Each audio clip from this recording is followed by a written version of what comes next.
Olá pessoal, tudo bem com vocês? Aqui é o professor Lucas Dervichan e estamos em mais uma semana de aula.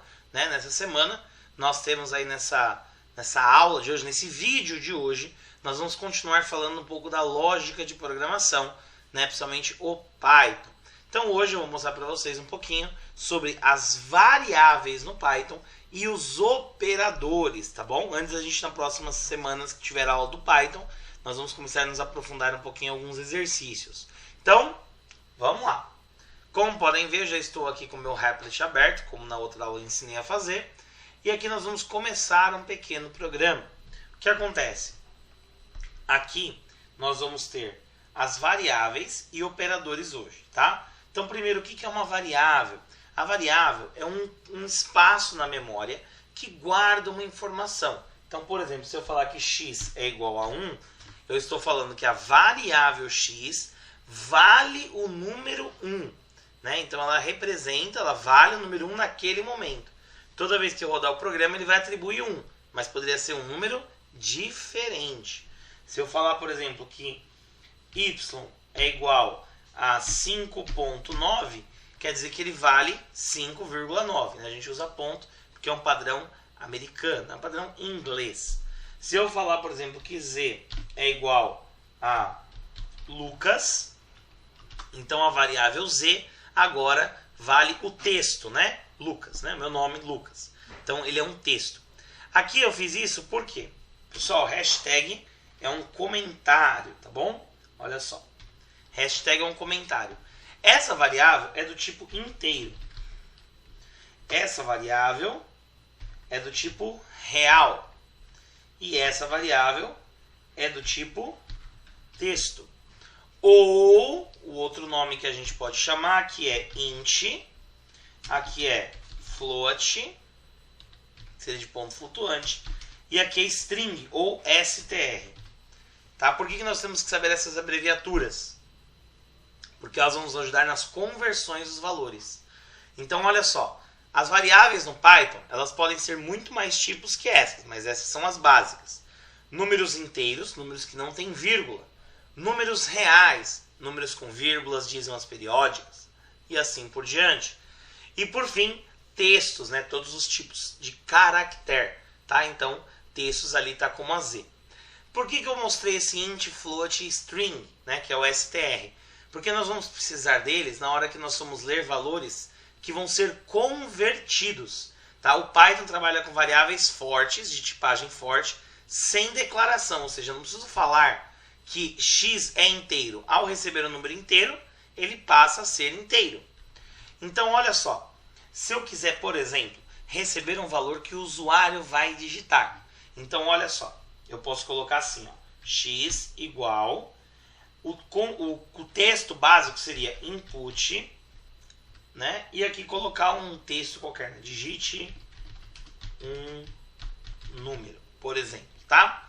Desse jeito, digite um número input, ele retorna um texto em texto, ele retorna uma resposta em texto. O que eu digitar é um texto, só que não é um texto que a gente quer, nós queremos um número inteiro. Então aqui a gente usa uma função chamada int. E aí esse int aqui vai pegar esse texto, converter para inteiro e guardar em x. Tá? Se eu usar aqui float, ele faz a mesma coisa. Tanto para inteiro quanto para real, conforme eu necessitar. O string não precisa converter no input, porque ele já recebe um string. Mas quando nós vamos usar esse str? Na hora de escrever. Então se eu colocasse aqui, por exemplo, print... Se eu colocar assim, print x, ele entende. Ele vai executar, vai escrever 1. Se eu colocar agora um texto, por exemplo, x, igual, e aí eu colocar aqui um mais, tá? Vai dar um erro. Por quê? Porque esse texto aqui não pode ser fundido, não pode ser concatenado, não pode ser criado uma frase com um número. Esse número tem que passar a ser um texto. Então a gente faz o str. Olha só. E agora ele vai funcionar perfeitamente, tá? Então esses str servem para isso, para converter o valor que estava em número para texto. e o int e o float para fazer o processo inverso. Então assim a gente consegue trabalhar com as variáveis e os tipos de dados. O que são os operadores? Vamos lá, vamos apagar aqui, vamos fazer os operadores. Então eu tenho aqui, por exemplo, x igual a 1 e y igual a 20, tá? E aí o que acontece? Eu tenho vários operadores. Hoje eu vou falar dos operadores matemáticos básicos. Nas próximas aulas, quando a gente falar sobre a condicional if, tá? Uma estrutura condicional if, nós vamos falar sobre os operadores relacionais e lógicos, tá? São mais dois tipos também. Aqui eu posso colocar assim, olha só que legal. Eu vou colocar assim, ó, R igual a resposta é igual a x mais y. E aqui eu posso dar um print R, tá? Vamos ver o que acontece. Deu 21 porque é a soma. Quais seriam os outros operadores? Menos. Então deu menos 19, né? Porque x menos 19. Posso utilizar vezes, que é o asterisco. Deu 20, 20 vezes 1. Posso utilizar o dividir, né? Aqui vai quebrar um pouquinho, deixa eu colocar 100 dividido por 20, vai dar 5. Você viu que ele já virou um número real com vírgula, então agora o R é um número real.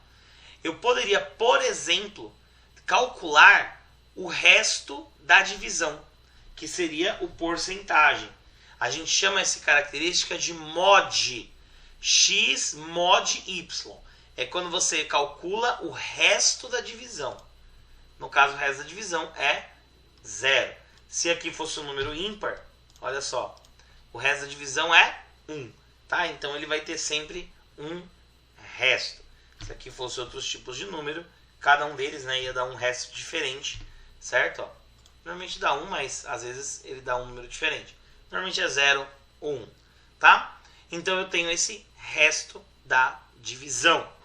Esses são os operadores mais comuns. Eu tenho os operadores lógicos, tá? E também os operadores relacionais, que eu só vou mostrar rapidamente como ele funciona. Olha só que legal. Eu vou perguntar se x é maior que y. True significa verdadeiro. Se eu perguntar que ele é menor, ele tem que dar false. Eu posso perguntar se ele é diferente, que é o ponto de exclamação igual. True. E eu posso perguntar se é igual com dois iguais juntos. E aí é false porque um é diferente do outro. Eu poderia perguntar também, colocar um not aqui. O que é o operador not? É um operador lógico. Eu falei que ia falar mais pra frente, mas já vamos aproveitar o ensejo. Olha só. Pera aí. X é igual a y? Não, é falso. Só que o not inverte. Ele troca a função. Então se era not, se era falso, vira verdadeiro. E se era verdadeiro, ele vira falso. Eu posso também, por exemplo, colocar assim, ó. And significa e, tá? E em inglês. And, e. X é diferente de y. Então, assim, é óbvio que x é igual a y? Não. X é diferente de y? Sim. Então, é não e sim.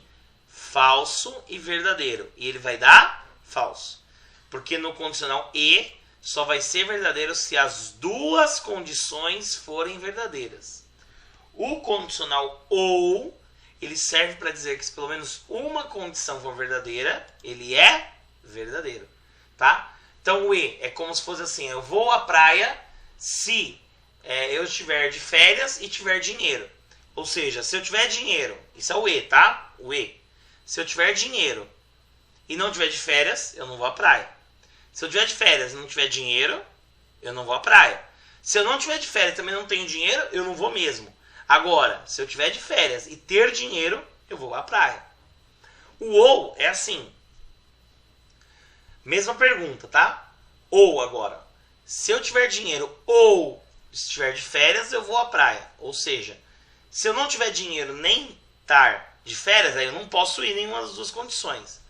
Se eu tiver dinheiro e não tiver de férias, eu vou no final de semana. Eu dou um jeito, eu vou no final de semana.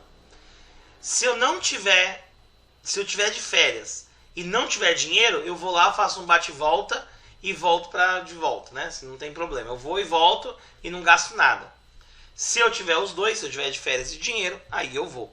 Tá? Então no condicional e, Somente quando as duas forem verdadeiras vai ser verdadeiro. E no condicional ou, todas as vezes que tiver uma função verdadeira, ele é verdadeiro. Tá bom? Então nós vimos aí bastante coisa hoje. Vimos aí as variáveis, os operadores, tá? E vamos fazer um último exemplo aqui, para vocês também treinarem depois, quero que vocês tentem fazer. Olha só. X igual a int, input, vou receber um valor que o usuário digitar, certo? Digite X. Vamos copiar esse código. Opa. Certo? R é igual a X mais Y. Print E. Certo? Aqui eu vou chamar de Y. E aqui de Y. E agora eu tenho uma calculadora de soma. 90 mais 50. 140. Automaticamente. Quero fazer essa operadora para outras variáveis. É o que vocês podem ir fazendo depois. Tá? Então, treinem em casa. Eu vou mostrar como faz, mas treinem. Hein? Quem está estudando, quem está fazendo. É os primeiros passos para a gente conseguir entender bem a lógica. Ó. Se eu trocar aqui para menos, ele vira uma subtração. Né? Então, aqui agora eu posso colocar 100 menos 90. Dá 10. Eu posso rodar aqui com uma multiplicação. 5 vezes 90. Opa, que eu não podia ter escrito os vezes, né? 5 vezes 90. Fazendo 50. E se eu quiser dividir também, ó. Eu venho aqui, barra para divisão. E olha só. 103. Vai dar uma dízima periódica, mas ele faz a divisão perfeitamente. Tá bom? Então, esse é o Python aí. Esses são os operadores, esses são as variáveis, tá? Para nas próximas aulas de Python a gente conseguir já começar a programar algumas coisinhas mais legais, certo? Então, pessoal, espero que vocês tenham gostado. Por isso é hoje, né? Hoje é isso que a gente tem. E não esqueçam, pessoal, tem link na descrição aí para o Instagram, para o Facebook, tá? Dicas exclusivas lá. Também se inscreva no canal, compartilhe o vídeo aí com os colegas, com outras pessoas que estão querendo aprender programação, tá? É um processo devagarzinho, mas a gente vai evoluindo a cada semana, certo? E não deixe de deixar o like e até a próxima. Tchau, tchau, pessoal!